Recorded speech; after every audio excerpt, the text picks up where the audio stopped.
বাঙালি যে মাছ ছাড়া থাকতে পারে না, সেই বাঙালি সঠিকভাবে মাছ বাজারই নেই।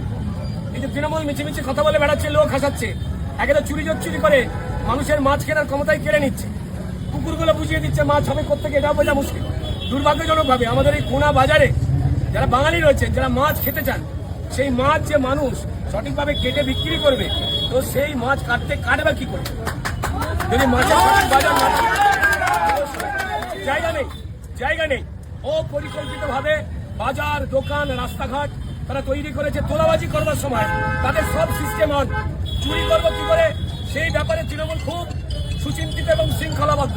কিন্তু মানুষের কিছু উপকার হবে, বাঙালি মাছে ভাতে থাকবে কি করে, সেখান থেকে কিন্তু তৃণমূল সরে গেছে। চাকরি চুরি করেছে, সব করেছে। আরে ভাই, যারা আমাদের এখানে মৎস্য বিক্রেতা রয়েছেন, যারা মাছ বিক্রি করেন, দিদিরা বলুন, দাদাভাই, দিদিভাই, যারাই বলুন, সোজা কথা, বাঙালির মাছ সেটা বিক্রি করার জায়গায় তারা করেনি। আবার তারা বলে বাঙালিকে নাকি বিজেপি বলেছে মাছ খেতে দেবো না। এত বড় মিথ্যে কথা, ডবল চাকরির মতো। মমতা বন্দ্যোপাধ্যায় বলেছিল না ডবল চাকরি হবে? মমতা বন্দ্যোপাধ্যায় বলেছিলেন যে তৃণমূলে 99.99 লোক সৎ, এর থেকে হাসির কথা যেমন হতে পারে না, ঠিক তেমনই বাংলা এবং বাঙালিকে যারা চুরি করে অমর্যাদা করেছে, চুরি করে বাংলার নাম খারাপ করেছে, বাঙালিকে যারা পরিযায়ী বানিয়েছে, তারা যখন মানুষের সবকিছু লুট করেছে, তাই তখন পরিষ্কার বাঙালি ঠিক করে নিয়েছে যে পাল্টানো দরকার।